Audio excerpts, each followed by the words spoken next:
Suppose we want to calculate the volume of this object. Let's first focus on just one slice of the object.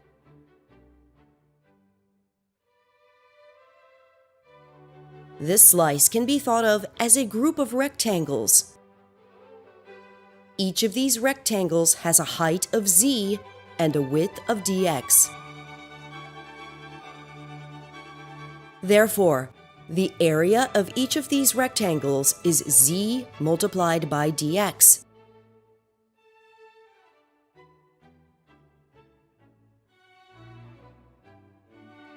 The total area is the sum of the areas of all these rectangles.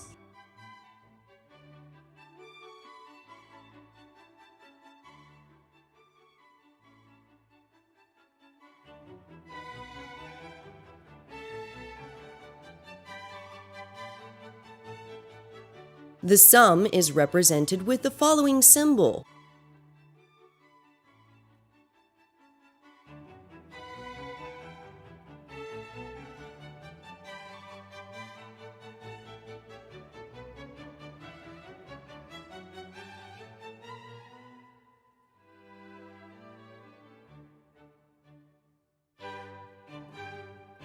The thickness of the slice is dy.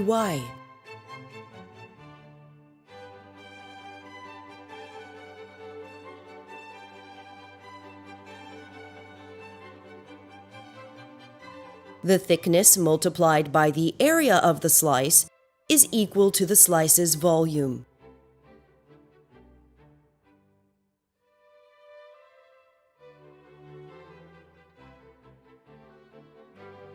The area is given by the equation we saw earlier.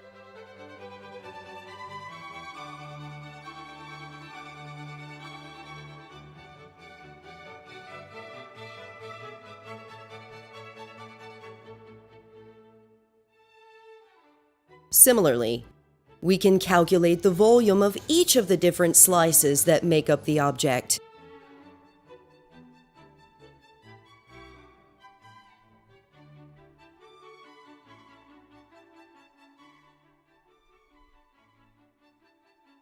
The total volume of the object is the sum of the volumes of all these individual slices.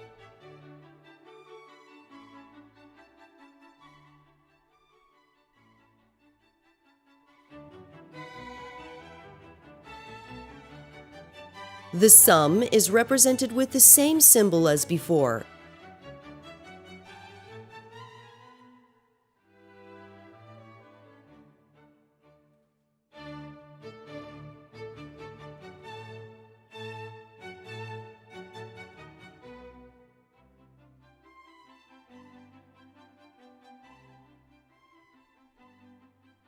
This is one of the ways to calculate the volume of this object.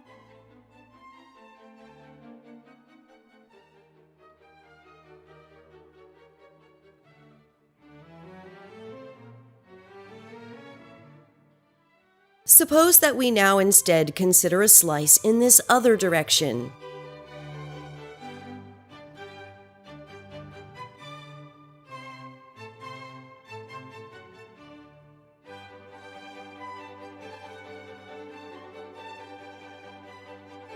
This time, the area of each rectangle is z multiplied by dy.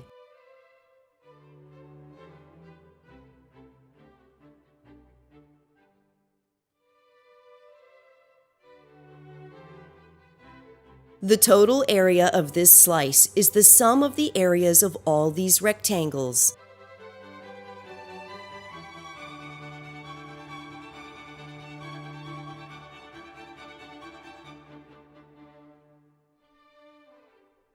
This area multiplied by the thickness is equal to this slice's volume.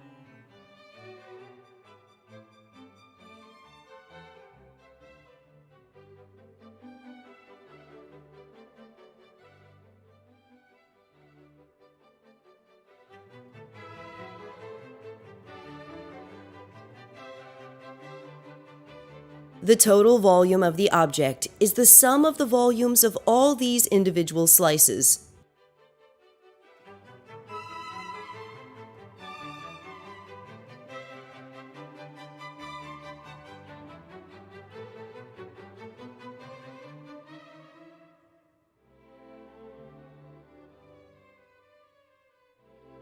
Both of the two methods for calculating the volume end up producing the exact same result.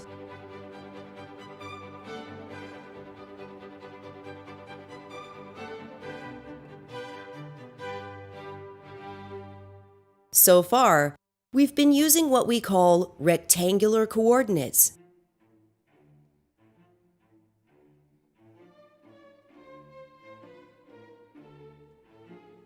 However, there are some objects which are easier to describe with polar coordinates. In polar coordinates, we still have the same z-axis that we had before.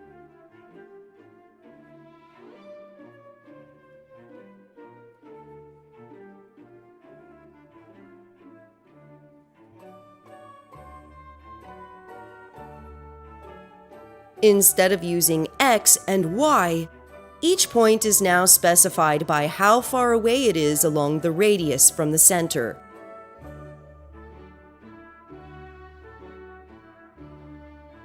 And by the angle theta.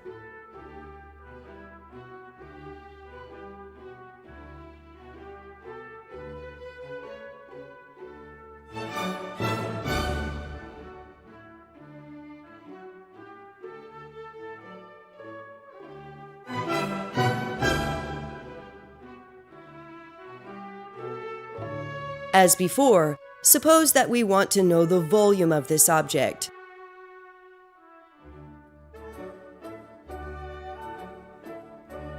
We can start out by focusing on just one slice.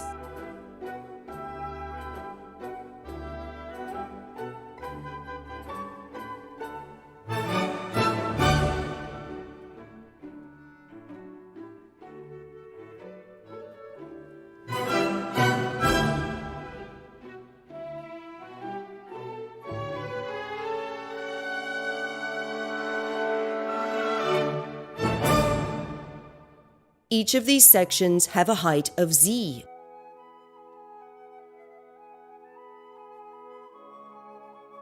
And they each have a length of dr.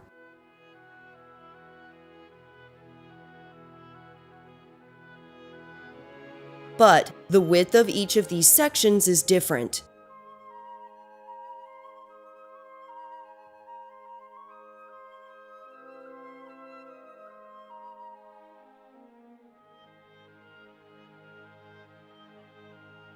As the radius increases, the arc length also increases.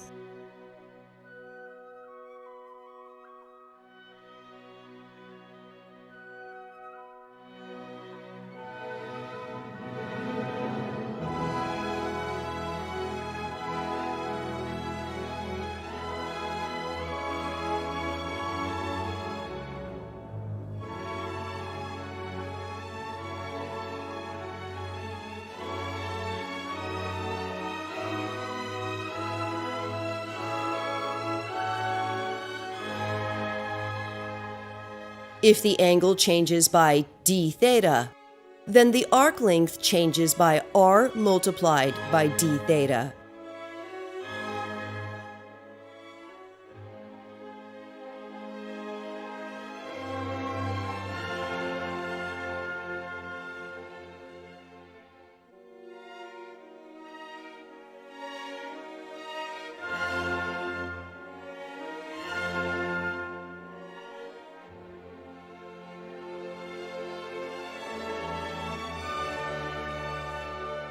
If d theta and dr are very small, then each of these sections can be approximated by a rectangle with the following volume.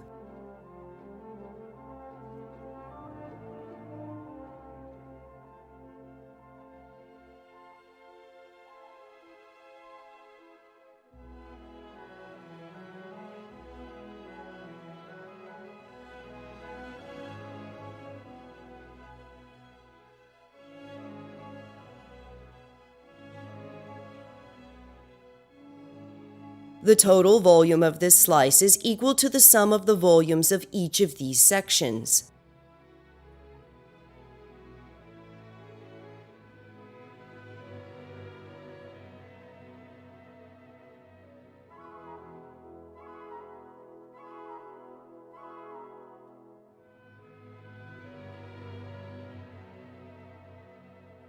The volume of the entire object is equal to the sum of the volumes of each of the slices.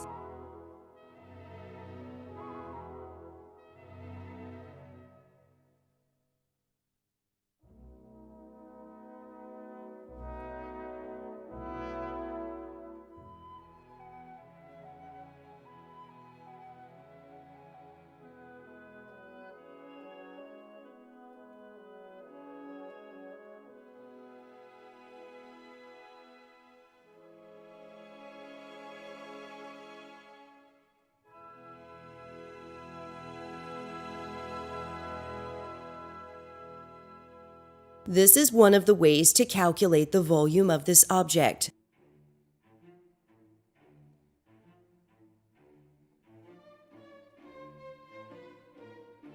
Suppose that we focus on just this one ring.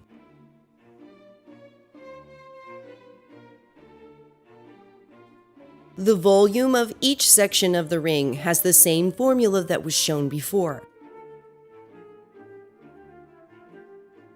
The volume of the entire ring is the sum of the volumes of each of the sections.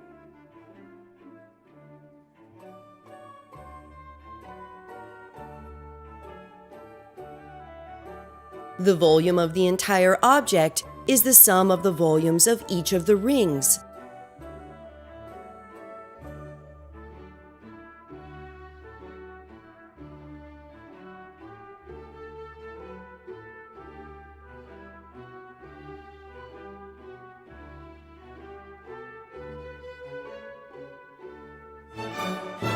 Both of the two methods for calculating the volume of this object end up producing the exact same result.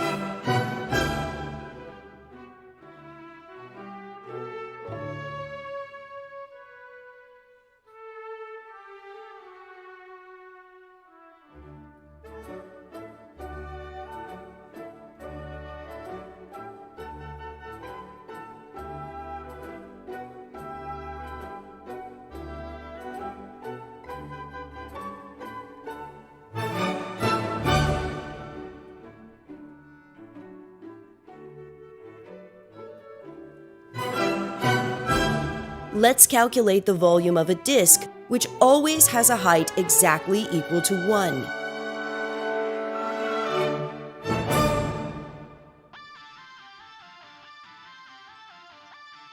Let's first focus on just one slice of the disk.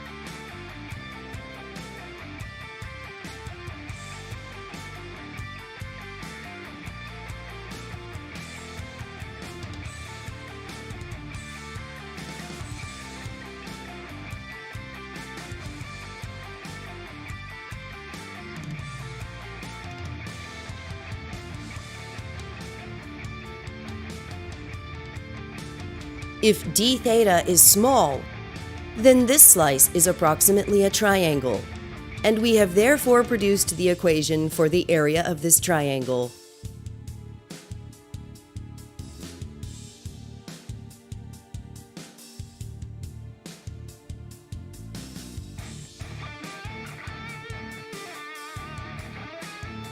To add up all the slices, we must take all the possible values of theta between 0 and 2 pi.